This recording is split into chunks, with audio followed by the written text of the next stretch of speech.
जय हिंद मित्रों, मैं स्वागत करता हूं आपका अपने YouTube चैनल एक कदम हिंदी की ओर में। और उम्मीद करता हूं कि आप लोग अच्छे होंगे, स्वस्थ होंगे और सुखी होंगे। तो आइए मित्रों, आज मैं आपको ले चलता हूं।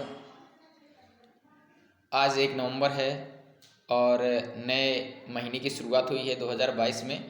तो आप लोगों को सबसे पहले इस नए महीने की शुरुआत की ढेर सारी बधाइयाँ। आपका ये नया महीना अच्छे से गुजरे। इसी के साथ में मित्रों आज आपको ले चलता हूँ जो नए महीने का और नया दिन, प्रथम दिन यानी कि 1 नवंबर का दिन है। तो 1 नवंबर की कुछ अपनी खास विशेषताएं हैं। और इस 1 नवंबर को, जैसा कि हम लोग जानते हैं, हमारे भारत देश में सभी तिथियों को, सभी दिनों को किसी न किसी महत्वपूर्ण घटना के होने के कारण उसी से बद्ध कर दिया गया। तो इसी प्रकार आज का जो दिन है यानी 1 नवंबर का दिन है, इसको भी खास इसी प्रकार से कुछ खास होने के कारण इसको प्रतिबद्ध कर दिया। और आज मैं इस वीडियो में आपको बताने वाला हूँ, आज 1 नवंबर के दिन जो हमारे भारत जो कि अखंड राज्य रहा और पहले ये विभिन्न राजाओं के राज्यों में बटा हुआ था, लेकिन स्वतंत्रता की लड़ाई से जब हम लोगों को स्वतंत्रता प्राप्त हुई और हम लोग पराधीनता की बेड़ियों को तोड़ दिए, जंजीरों को तोड़ दिए पराधीनता की, तो उसके बाद इसको एकीकरण करने वाले विशेष महापुरुष जिनका मैंने वीडियो बना दिया है, सरदार वल्लभ भाई पटेल जी, जिनको भारत के एकीकरण का नायक माना जाता है। तो उन्होंने विभिन्न राज्यों में बटे हुए अलग अलग राजाओं को एक साथ करके और एक अखंड भारत का रूप दिया और इस अखंड भारत के रूप को उन्होंने एकीकृत किया। तो ये अखंड भारत रहा। तो इनके जो विभिन्न राज्य हुए, पहले तो उन्होंने इसको एकीकृत रूप दे दिया, भारत का रूप बना दिया, लेकिन उनके राज्यों को धीरे धीरे अंदरूनी जो इसकी संरचना, इसकी बनावट हुई, वो धीरे धीरे विकसित होती गई और अब भी उसका क्रम लगा हुआ है। तो ऐसा ये है, समय समय के अनुसार इसको परिवर्तित भी, इसमें परिवर्तन भी किया जाता है। तो आज का जो दिन है यानी 1 नवंबर का जो दिन है वो कुछ राज्यों के स्थापना का दिन है। तो हम चलते हैं एक एक क्रम से, आपको उसके बारे में बताएंगे। भारत के सभी राज्य अपनी संस्कृति और वेशभूषा और भाषा के लिए मशहूर हैं। हर राज्य की अपनी एक अलग संस्कृति है, अपनी एक मशहूर भाषा है, अपनी एक अलग ही इतिहास है। और इसके साथ साथ ही वो हर राज्य अपने स्थापना दिवस को भी अमूर्त रूप तरीके से मनाते हैं और राज्य की सांस्कृतिक पृष्ठभूमि को विभिन्न कार्यक्रमों के माध्यम से विश्व पटल पर उसको रखते हैं। और आज जो है भारत के 5 राज्य ऐसे हैं जिनका 1 नवंबर को स्थापना दिवस के रूप में वो मनाते हैं आज के दिन को। तो आइए सर्वप्रथम हम चलते हैं मध्य प्रदेश की तरफ। जी हाँ मित्रों, मध्य प्रदेश जो कि मध्य भारत में स्थित एक राज्य है जिसकी राजधानी भोपाल है। और हम बताते चलें आपको, भोपाल राजधानी जिसको कि राजा भोज की नगरी कहा जाता है और झीलों की नगरी से भी मशहूर है। ये झीलों की नगरी किस लिए कहा जाता है? क्योंकि यहाँ पर विभिन्न यानी कि बहुतायत मात्रा में छोटे बड़े झील व तालाब हैं, इसलिए इसको झीलों की नगरी कहा जाता है। किसको? मध्य प्रदेश की राजधानी भोपाल को। तो 1 नवंबर 1956 को मध्य प्रदेश की स्थापना हुई। पहले इसको मध्य भारत के नाम से जाना जाता था। यहाँ की मुख्य भाषा यानी मध्य प्रदेश की मुख्य भाषा क्या है? हिंदी और सिंधी है। और बाहरी लोगों के आने के कारण ये मराठा क्षेत्र में भी पड़ जाता है थोड़ा सा। तो यहाँ इसके अलावा हिंदी और सिंधी तो मध्य प्रदेश की मुख्य भाषा है, इसके अलावा मराठी भी यहाँ की भाषा में आ जाता है। मध्य प्रदेश को नदियों का मायका भी कहा जाता है। आप नोट करेंगे, मध्य प्रदेश को नदियों का मायका भी कहा जाता है। और मध्य प्रदेश को टाइगर स्टेट के नाम से भी जाना जाता है। यहाँ के मध्य प्रदेश के प्रथम मुख्यमंत्री जो थे पंडित रविशंकर शुक्ल जी थे। कौन थे? पंडित रविशंकर शुक्ल। और मध्य प्रदेश का जो पुनर्गठन हुआ वो भाषाई आधार पर हुआ और यहाँ के प्रथम मुख्यमंत्री पंडित रविशंकर शुक्ल हुए और जो प्रथम राज्यपाल थे डॉक्टर पट्टाभी सीतारामैया जी थे।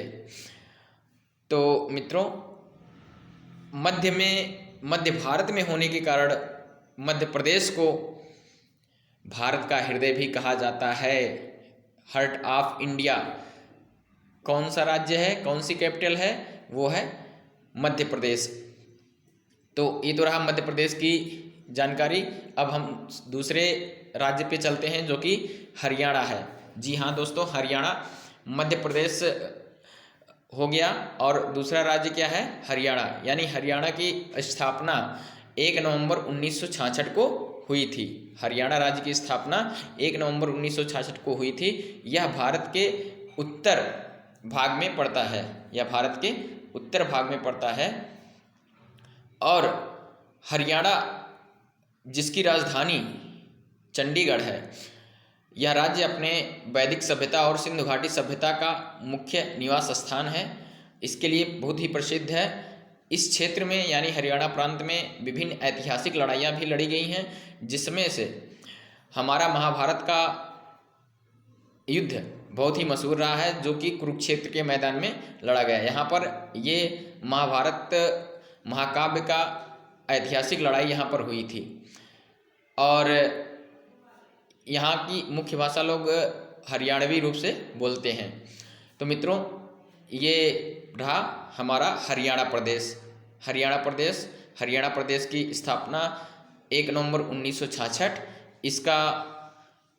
इसकी राजधानी चंडीगढ़, और ये किसके लिए प्रसिद्ध है, वैदिक सभ्यता और सिंधु घाटी सभ्यता का मुख्य निवास स्थान है।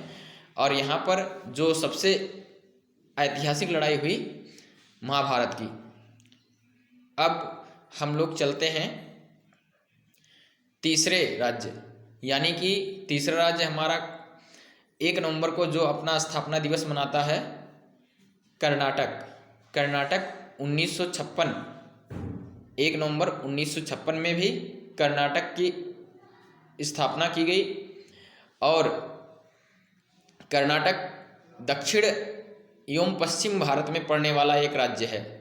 दक्षिण एवं पश्चिम भारत में पड़ने वाला कर्नाटक एक राज्य है और जिसकी राजधानी बेंगलुरु है। जी हाँ मित्रों, बेंगलुरु जो कि आधुनिक युग में अपने नवीनीकरण इलेक्ट्रॉनिक उपकरणों से सुसज्जित एक पूरा क्षेत्र बन गया है। और बेंगलोर को हम लोग इलेक्ट्रॉनिक हब के रूप में भी जानते हैं। भारत का एक महत्वपूर्ण प्रसिद्ध शहर है और बेंगलुरु जो कि कर्नाटक की राजधानी है। यहाँ पर इलेक्ट्रॉनिक उपकरणों का, इलेक्ट्रॉनिक सामानों का, इलेक्ट्रॉनिक वस्तुओं का बनना और यहाँ से उनका आयात निर्यात बहुत अधिक मात्रा में होता है। कर्नाटक 1 नवंबर 1956 को इसकी स्थापना की गई। मैंने आपको इसकी राजधानी बताया क्या है, बेंगलोर है, जो कि इलेक्ट्रॉनिक्स के लिए बहुत ही प्रसिद्ध है। इलेक्ट्रॉनिक्स अर्थात इंजीनियरिंग के क्षेत्र में जो आज एक बहुत ही महत्वपूर्ण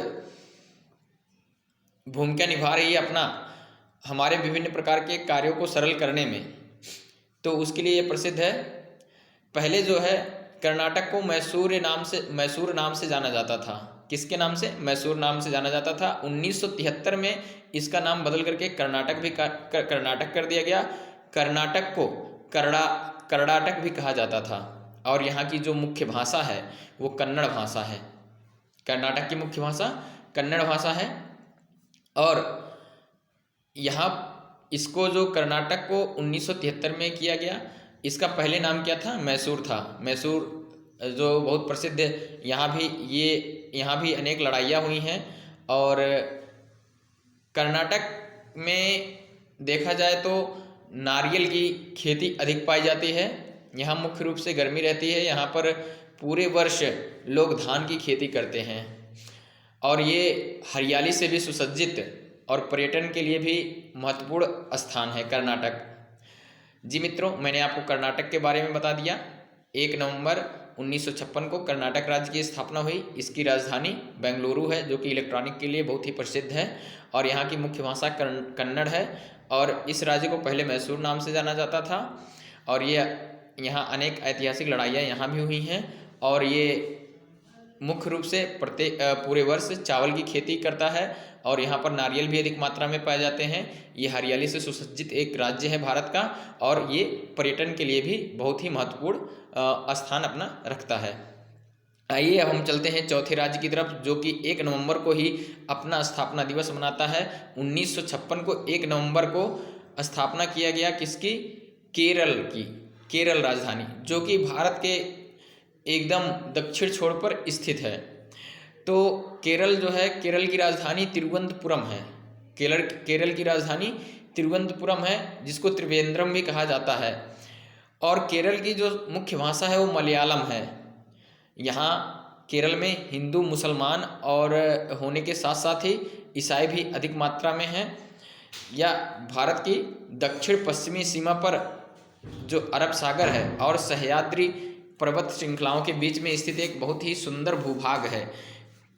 केरल अपने प्राचीन इतिहास, दीर्घकालीन वैदेशिक व्यापारिक संबंध और विज्ञान एवं कला की समृद्ध परंपरा की वजह से अपने आप को गर्व भी महसूस करता है। साक्षरता की दृष्टि से केरल पूरे देश में अपना महत्वपूर्ण स्थान रखता है। जी मित्रों, केरल का जो पूरे देश में एक महत्व है, वो महत्वपूर्ण स्थान किस लिए है कि वहाँ साक्षरता सबसे अधिक है, और शिशु मृत्यु दर भी सबसे कम किस राज्य में है? केरल में है। तो मैंने आपको बताया केरल राज्य, जो कि दक्षिण भारत में स्थित है, इसकी राजधानी तिरुवनंतपुरम त्रिवेंद्रम है, और ये अरब सागर एवं सह्याद्री पर्वत श्रृंखलाओं के बीच का एक स्थित सुंदर भूभाग है।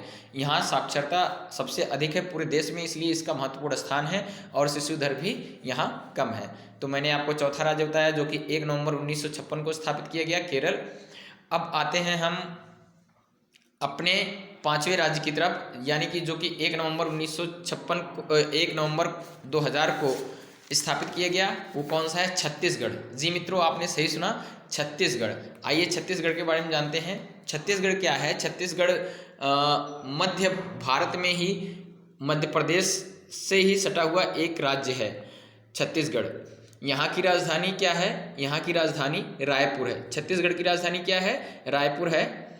और यहाँ जो भाषा बोली जाती है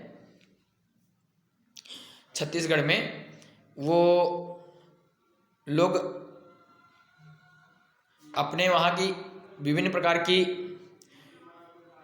बोलियां वहाँ पर हैं, संस्कृत भी है, और तमाम प्रकार की भाषाएं, मिलीजुली भाषाएं हैं वहाँ पर। हिंदी भी कुछ लोग बोलते हैं, बहुत सारी भाषाएं वहाँ पर। यहाँ के लोग आदिवासी हैं, तो ये अपनी आदिवासी परंपरा को वहाँ आदिवासी परंपरा के रूप में जीवन शैली को अपने गुजारते हैं। छत्तीसगढ़ की राजधानी मैंने बताया रायपुर है।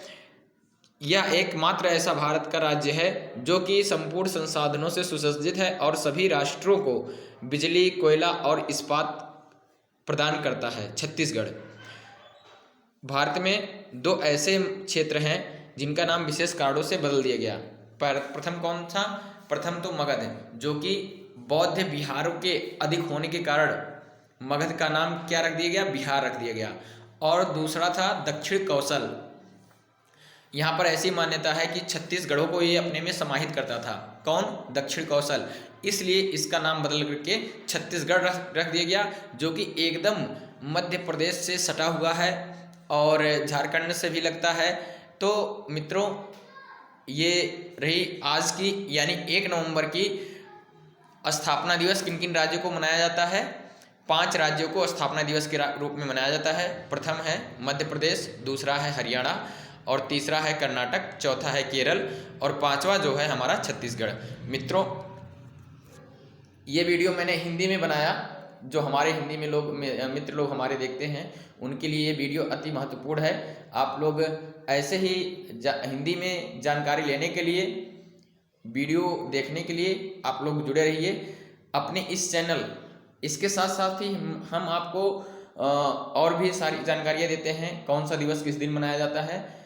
इसी के साथ आप यदि और भी जानकारी चाहते हैं तो इसको और भी धीरे धीरे बढ़ाने की उम्मीद मैं कर रहा हूँ, और आप लोगों को एक अच्छा प्लेटफॉर्म, ये एक कदम @ एक कदम हिंदी की ओर एक अच्छे प्लेटफॉर्म के रूप में आपके साथ आएगा, और आपको बहुत सारी चीज़ों की जानकारी हिंदी में ही देगा जो कि हमारी मातृभाषा है। इसलिए ये प्लेटफॉर्म जो ऑनलाइन है कि @ एक कदम हिंदी की ओर, इसको आप लोग ज़रूर देखते रहिए और अपना प्यार इस पे देते रहिए।